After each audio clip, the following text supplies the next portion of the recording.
Assalamualaikum warahmatullahi wabarakatuh. Selamat datang di channel Muhammad Samsudin. Di kesempatan kali ini, saya akan melanjutkan cerita Kuntilanak Kuning, Dia Mengincar Suamiku. Sebelum masuk ke ceritanya, jangan lupa subscribe dulu ke channel ini. Selamat mendengarkan. Dahlia turun perlahan, seraya mengembangkan gaun kuningnya. Bergegas aku berlari sekencang mungkin. "Mau kemana kamu, Safira?" ucapnya lalu tertawa melengking. Aku bisa merasakan kalau ia sedang mengejarku. "Perhatikan langkahmu, Vira." Ih. Tak berselang lama kaki ini seperti kehilangan pijakan. Aku tercebur ke dalam air. "Tolong!" Spontan aku berteriak, sembari menggapai tepian. Saat aku naik ke daratan, ada yang menarik kakiku. Seketika itu, aku tenggelam. Tubuh ini meluncur dengan cepat ke dalam air. Aku merasa sesak, serta ada tekanan yang sangat kuat di gendang telinga. "Ini cuma mimpi, Vira." Aku menggugesti diri sembari menarik nafas. Namun, air malah memenuhi lubang hidung. "Mas Kai!" Aku berteriak kencang hingga air memasuk kerongkongan. Kurasakan tubuh ini bergetar hebat. Vira!" Terdengar suara Mas Kai. Spontan aku membuka mata sembari menarik nafas panjang. Nying! Telinga ini berdenging kencang. Aku menatap wajah Mas Kai. Mulutnya bergerak, tapi tak terdengar suara sedikit pun. Aku panik. Aku beristighfar berkali-kali, hingga pendengaranku kembali perlahan. "Sayang, kini aku bisa mendengar suara Mas Kai, meski pelan." Aku bangkit dan langsung memeluknya. "Kamu kenapa?" bisiknya. "Aku mimpi buruk, Mas." "Mimpi dia lagi?" "Iya, anggap saja itu hanya bunga tidur, jangan terlalu dipikirkan." "Tapi Mas, mimpinya sangat menakutkan. Aku sampai di..." Shh. Mas Kai meletakkan jari telunjuknya tepat di mulutku. "Jangan diceritakan. Sebaiknya sekarang kamu siap-siap. Kita harus berangkat sekarang." "Berangkat kemana?" tanyaku bingung. "Ke pasar, kan kita mau belanja untuk pengajian besok." "Sekarang? Kenapa tidak besok pagi saja, Mas?" Mas Kai meletakkan punggung tangannya di dahiku.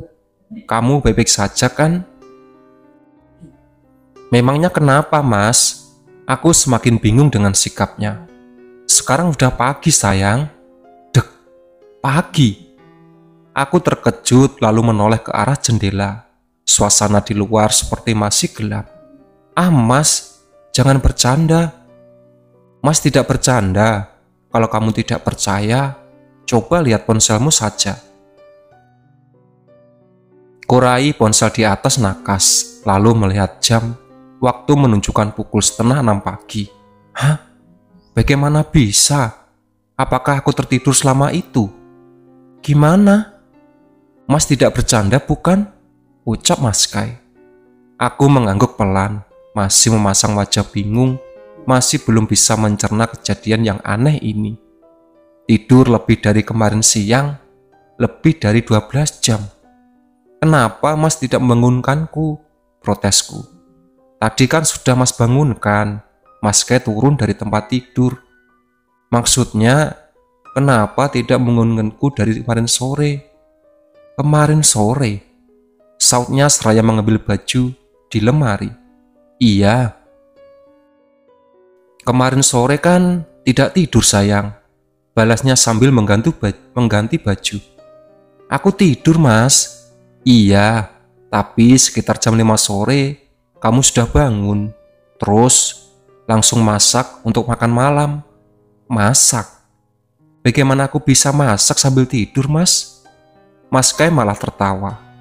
"Sebaiknya kamu cuci muka," ucapnya sembari berlalu keluar kamar. Mas mau kemana? Tanyaku sembari duduk di ujung tempat tidur. Mas mau manasin mobil, sautnya. Mobil siapa? Mobil Pak Baim. Aku mengejarnya hingga di teras. Terlihat ada sebuah mobil yang sudah terparkir di dalam rumah. Benar, itu mobil Pak Baim. Kapan Pak Baim kesini, Mas? Mas Kai melirikku, wajahnya tampak kesal. Sudah tidak lucu, sayang. Cepat kamu ganti baju atau mandi.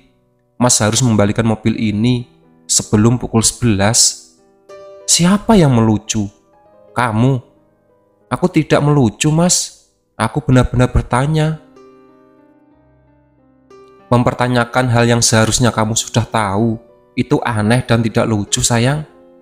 Aku tidak tahu, Mas. Mas Kai berjalan menghampiriku.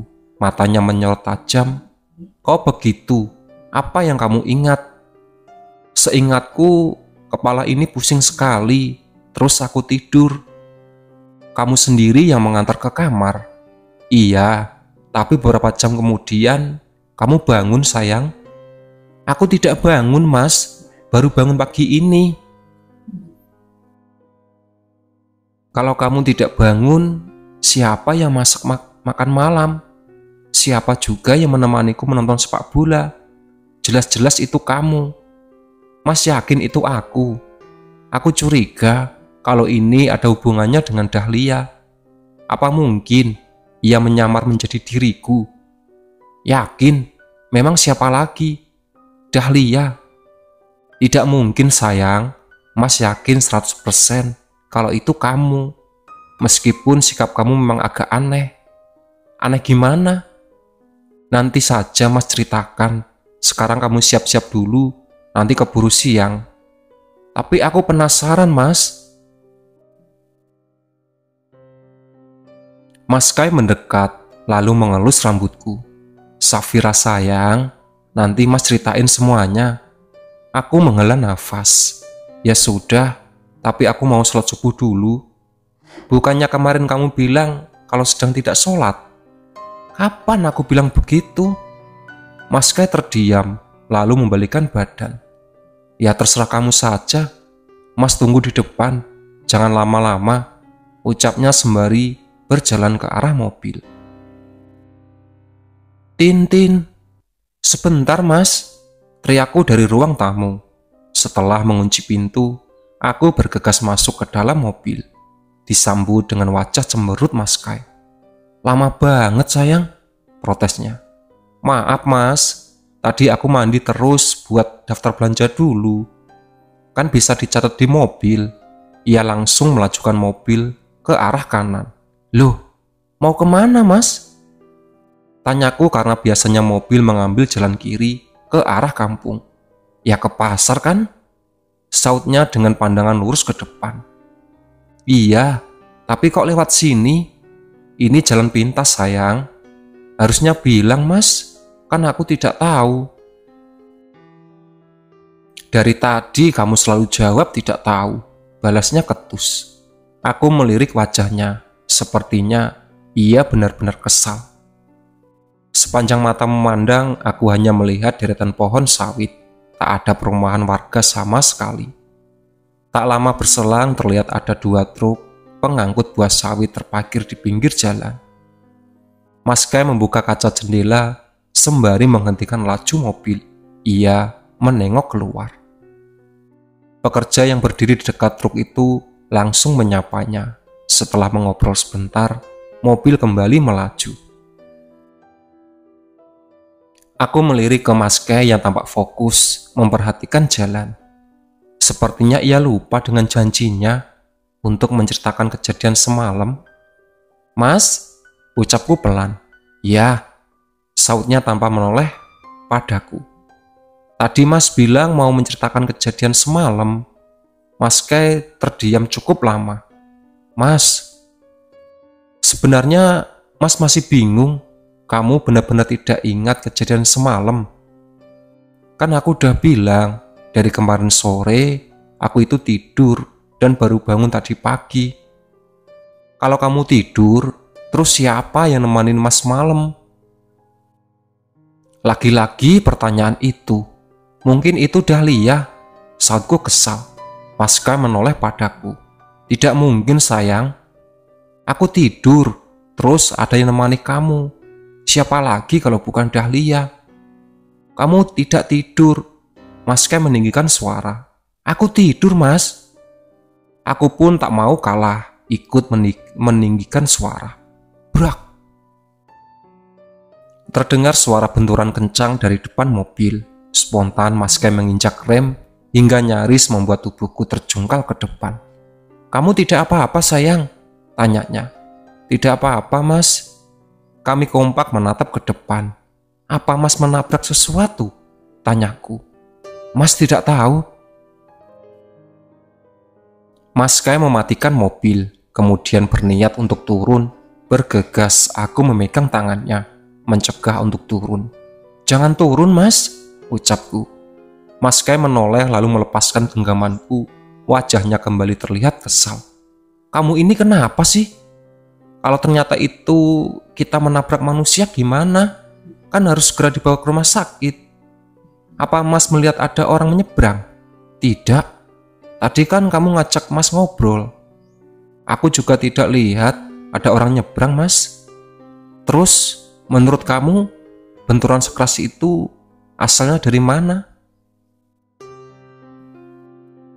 Satu-satu jawabannya yang terlintas dalam pikiranku hanyalah Dahlia. Pasti ini semua ulahnya. Dahlia Mas, balasku. Ah, kamu ini. Tidak semua hal atau kejadian harus dihubungkan dengannya. Mas Kai membuka pintu lalu berjalan ke depan mobil. Sementara aku memilih tetap di mobil sembari memperhatikannya. Suamimu suka dengan masakan saya. Bisik suara tepat di belakangku, spontan membuat sekutur tubuhku merinding.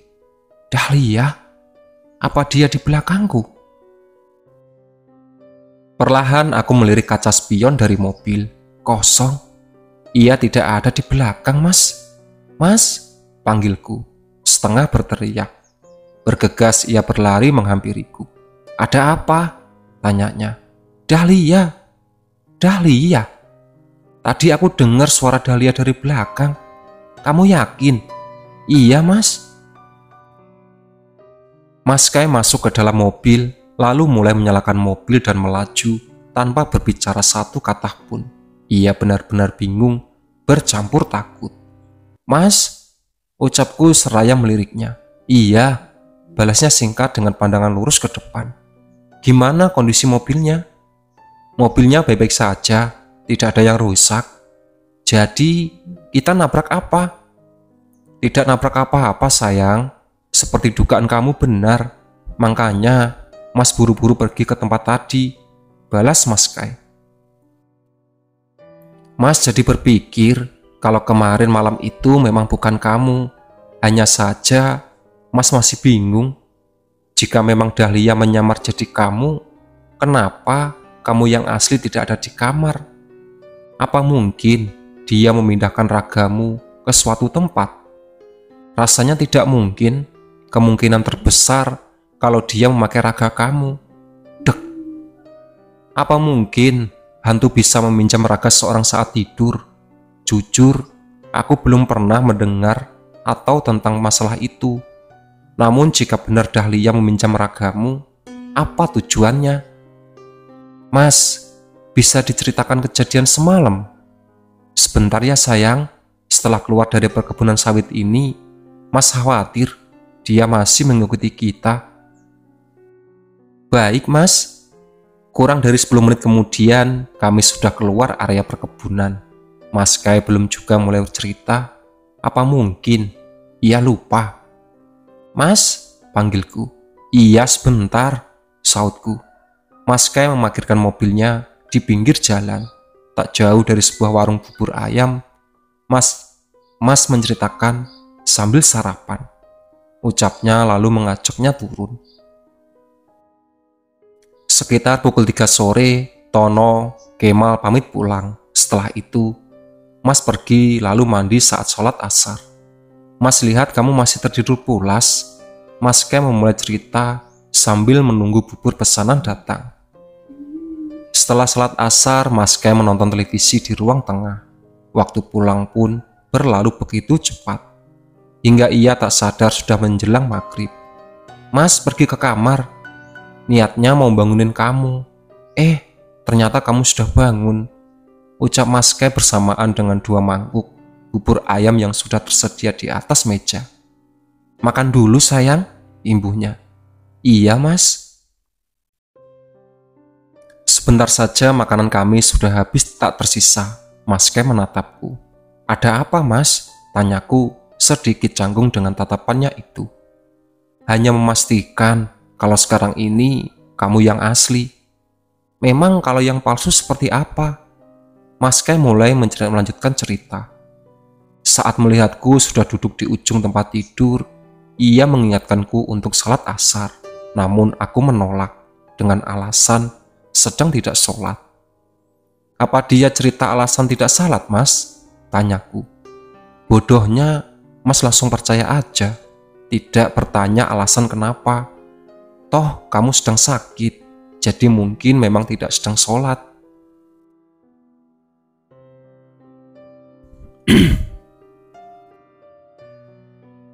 Kan bisa salat sambil duduk atau tiduran mas. Mas tidak berpikir sampai sana sayang. Saat azan maghrib berkumandang, aku pergi keluar kamar. Sementara Mas Kai salat sendirian di kamar. Selesai sholat, Mas lihat kamu sudah sibuk di dapur, mempersiapkan makan malam. Memang apa yang aku masak? Tanyaku. Tumis kangkung, tempe, tahu dan sambal. Apa enak? Iya. Pantas dia sangat senang saat tahu kamu suka masakannya. Dari mana kamu tahu? Dia yang bilang sendiri waktu di mobil tadi. Maaf sayang, seandainya mas tahu kalau yang masak itu dia, mas tidak akan memujinya. Mas Kai menarik tanganku lalu mengecupnya. Iya mas, tidak apa-apa. Tadi di rumah, mas bilang sikapku semalam sedikit aneh. Apa mas tidak menyadarinya? Mas berpikir kalau kamu memang sedang manja saja. Manja bagaimana? Setelah makan malam, aku menemani Mas Kai di ruang tengah. Kamu terus memegang tangan dan mengelus-ngelus rambut. Terus berapa kali meminta mas untuk apa mas? Mas Kai celingak-celinguk tak jelas. Sebaiknya untuk masalah ini, mas ceritakan di mobil saja. Kenapa tidak di sini? Padahal aku sudah sangat penasaran. Tidak baik diceritakan di sini. Kalau sampai ada yang dengar, bisa malu. Kenapa harus malu? Kamu ke mobil duluan. Mas bayar makanannya dulu. Aku melirik kesal, lalu bangkit dan berjalan ke mobil. Tak berselang lama ia datang dengan senyuman mengembang. Kenapa mas senyum-senyum begitu? Tanyaku masih agak kesal. Jangan-jangan mas lagi membayangin aku semalam, sambungnya. Sudah, lebih baik kamu masuk mobil dulu. Aku masuk ke dalam mobil, duduk, sembari menatap yang dari tadi senyum tak jelas. Sekarang sudah di mobil, ayo cerita. Sabar. Mas nyalakan mobil dulu. Mas Kai menyalakan mobil, lalu melaju ke arah pasar. Kapan ceritanya? Tagihku. Ia menoleh sebentar. Kamu ini, kalau sudah ada maunya, tidak bisa sabar sebentar. Persis sekali dengan semalam. Memang, apa yang kulakukan semalam? Apa kamu tidak ingat? Sautku terkekeh. Mas, jangan memancing emosi wanita hamil. Iya, maaf sayangku yang cantik. Jadi semalam bukan hanya memegang tangan dan mengelus rambut saja. Kamu juga minta mas untuk melakukan itu. Itu apa? Kalau bicara yang jelas mas. Jangan marah-marah, tidak baik untuk kesehatan janin. Habisnya kamu sendiri yang mancing-mancing. Jadi semalam kamu minta mas berhubungan badan. Apa? Spontan aku menoleh padanya. Apa mas melakukannya? Menurut kamu? Ia malah berbalik tanya. Iya. Iya atau tidak mas? Aku tidak bisa membayangkan kalau suamiku berhubungan badan dengan wanita lain, meskipun wanita itu sedang menggunakan tubuhku. Itulah sahabat cerita dari Kuntilanak Kuning. Dia mengincar suamiku. Ditunggu part selanjutnya. Oke.